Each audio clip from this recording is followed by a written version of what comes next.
In the shadows where truth and tales intertwine, we find the thrilling, the chilling, the downright spine-tingling. From the paranormal to the peculiar, every echo has a story. Dare to delve into the unexpected, the unexplained? Brace yourself, for you're about to embark on a journey where fear meets fascination. Stay tuned if you dare, for stories that will make your heart race and your mind ponder. Welcome to the realm of the eerie, the realm of the unknown. And remember, like and subscribe, if you dare. In the summer of 1967, not long after my 19th birthday, I was patrolling the lakes. The day was as typical as any other summer day. The lakes were teeming with life, laughter echoed through the air, and the splashing of water created a rhythm that underscored the cheeriness of the season. But then, something unusual happened. A young bear emerged from the woods, its innocent eyes scanning the bustling scene with curiosity. I was taken aback. It was unusual for a bear, especially a young one, to venture so close to the crowd. I figured the mother must be near, and not wanting to cross paths with a protective mama bear, I decided to retreat. But as I turned to leave, my path was blocked by a sight that sent chills down my spine. The mother bear's body lay lifeless on the forest floor, brutally torn apart by something far stronger and larger than her. A trail of tracks led away from the scene, disappearing into the lake. The air grew heavy with dread, and I was overcome with a feeling I couldn't shake off. Something wasn't right. I followed the tracks, my heart pounding in my chest as I scanned the waters, but there was nothing. The lake was calm, as if untouched by the horror that lurked nearby. I tried to convince myself that it was just an old kill, but the feeling of unease refused to subside. Deciding to trust my gut, I resolved to explore the surroundings of the lake. Maybe I would find more tracks leading away from the water.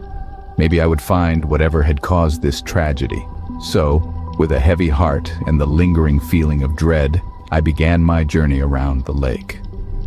The sun was setting, casting long shadows that danced eerily on the water's surface. The laughter and splashing had died down, replaced by an eerie silence that seemed to echo my unease. I didn't know what I would find, or what was yet to come, but I knew I had to keep going. Since I couldn't shake this feeling of dread, I started to make my way round the lake to the other side. As I made my way round, I came across a husband looking for his wife. They were newlyweds, fresh off the vows and onto a honeymoon adventure in the mountains. But joy had turned to anxiety as Brian, the husband, searched desperately for his wife. She'd been right beside him in the lake, then, in the blink of an eye, she was gone. Brian's eyes were a cocktail of fear and confusion. He was struggling to comprehend her sudden disappearance. He explained they had been swimming together when he decided to take a break and grab a beer. When he turned back, his wife had vanished. He'd assumed she'd swum out of his line of sight, or perhaps had also stepped out of the water. But as time passed and there was no sign of her, panic had set in. I could see the worry etched into his face. I reassured him, saying I was sure she was fine, but I'd help him look. Together we combed the lakeside, scanning the waters and the surrounding area. But there was nothing. No sign of the missing wife. A chilling thought crept into my mind, a possibility I hadn't considered. Could she have drowned? Then a memory resurfaced. The tracks. Those strange, unidentifiable tracks I'd seen earlier. A shiver of dread ran down my spine. Could there be a connection? I led Brian to where I had intended to go before our paths crossed. There we found more tracks, these ones leading into the forest. I felt a knot tighten in my stomach. I had to call this in. I told Brian to stay put, to wait there just in case she came back. He agreed, his face pale, his eyes wide with fear. As I walked away, I could hear the echo of Brian's pacing, the crunching of leaves under his feet, the shaky breaths he took. I couldn't shake the feeling of dread. The missing wife, the destroyed bear, the strange tracks, they all added up to a terrifying conclusion that I wasn't ready to face. I told the husband I was going to have to call this in and that he should stay here just in case she comes back. I made the call to Dennis, our FBI handler, and told him of the situation. I began, my voice shaking with a blend of fear and adrenaline. Dennis, we have a situation at the lake. A woman is missing, and there are odd tracks. I paused, unsure of how to describe the strange footprints I had discovered. Dennis, ever the calm professional, responded with a steady voice. Ranger, do you have any idea of what might have caused those tracks? His question hung in the air, heavy with unspoken implications. Was it a bear, a mountain lion, or something else entirely? I can't say for sure, Dennis, I admitted, the dread in my stomach intensifying. But I found a bear, a mother. She was torn apart. And the track, they led to and from the lake. Silence echoed on the other end of the line, then in a lower tone than before, Dennis gave his instructions. Follow the tracks, Ranger, but be careful. If you encounter anything, don't... His voice suddenly cut off, leaving me in a chilling silence. I tried calling his name, but the line was dead. A cold wave of dread washed over me. The sudden cutoff of the call was disconcerting, but I had a job to do. A woman was missing, and these tracks were the only lead we had. I had to follow them no matter the risk. I turned to Brian, the worried husband. Stay here, Brian, I instructed. I'm going to follow these tracks. If your wife comes back, you need to be here. He nodded, his face pale and drawn. With a deep breath, I turned my gaze to the forest. The tracks led deep into the undergrowth, disappearing into the shadowy depths. But it was my only lead, my only hope to find the missing woman. I followed the tracks into the forest, fighting through the thick bushes and up steep terrain. The words echoed in my mind as I ventured into the unknown, my heart pounding in my chest. The forest seemed to close in around me, the silence broken only by the crunch of my boots on the forest floor. The journey ahead was uncertain, but I had to press on. I had to find her.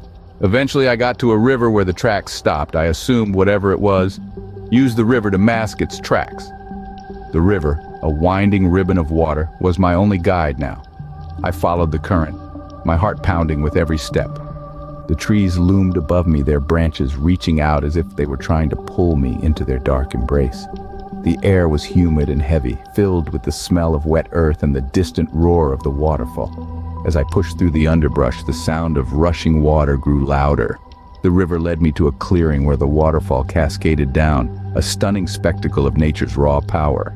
Nestled at the base of the waterfall, I spotted the wife. Her clothes were torn and she was shivering, but she was alive. Relief washed over me, but it was short-lived. She was trembling, her eyes wide with fear. As I approached her, she recoiled, but soon recognized me as a familiar face. She clung to me, her words tumbling out in a rush. She spoke of a massive creature, a man but not quite a man, covered in thick hair from head to toe. This beast had snatched her from the lake, she explained, and carried her up to this secluded spot. The description sent a chill down my spine. It was eerily similar to the legends of the Sasquatch that the locals would whisper about around campfires. I couldn't believe it, yet the fear in her eyes was real. She warned me that it would be back soon. She thinks it went to get her some food. Her voice was barely a whisper, her words echoing in my mind. The waterfall roared in the background, a constant reminder of the isolation of our location. I couldn't shake off the feeling of being watched. The forest was eerily silent, as if all creatures were holding their breath, waiting for the return of the beast. The feeling of dread was back, stronger than ever. I knew we weren't alone. We had to get out of there, and fast. When I turned around, that's when I saw it. A hulking figure standing at least 8 feet tall, shrouded in the twilight of the forest. Its form was that of a man, yet it was covered head to toe in coarse, dark hair. Its eyes sparkled with an eerie intelligence that sent shivers down my spine.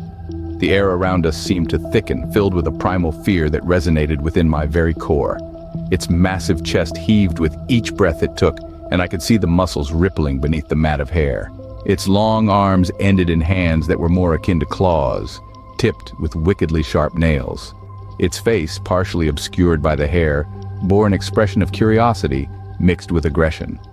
A low growl rumbled from its throat, echoing through the silent forest and causing the hairs at the back of my neck to stand on end. Before I could react, it lunged at me. Its movements were a blur, a terrifying display of speed and power that defied its massive size. I felt the air being pushed out of my lungs as it collided with me, its claws digging into my flesh. The world spun around me, and I could feel the ground disappearing beneath my feet as I was tossed aside like a rag doll. The last thing I remembered was the beast's face, its eyes boring into mine, filled with an uncanny intelligence that belied its monstrous appearance. Then everything went dark. The sounds of the forest, the rushing of the river nearby, the calls of the distant birds all faded away into silence. I don't know how long I was out, or what happened after that. Did the beast leave, or did it stay, watching over me as I lay unconscious on the forest floor? I don't know. The only thing I knew for sure was the fear. the primal, instinctive fear that the sight of the beast had instilled in me. All I remember next is waking up in the forest alone. And so, our tale of the Campfire Horrors comes to an end. Until next time, sleep tight. Before we part ways, dear viewers, remember to stay vigilant. The Campfire Horrors may have been extinguished for now, but the embers of the unknown always remain. As you lay down to sleep tonight, don't forget the lessons from our tale. Safety is but a fleeting moment in a world of unseen. So, if you've enjoyed this journey into the abyss, don't forget to ring that bell and smash that like button. Do it before the thing under your bed decides to pay you a visit. Oh, and keep those night lights on. You never know what might be lurking in the dark. Thank you for embarking on this terrifying adventure with us. Until our paths cross again in another tale of the unknown. Goodbye and sweet dreams, if you can.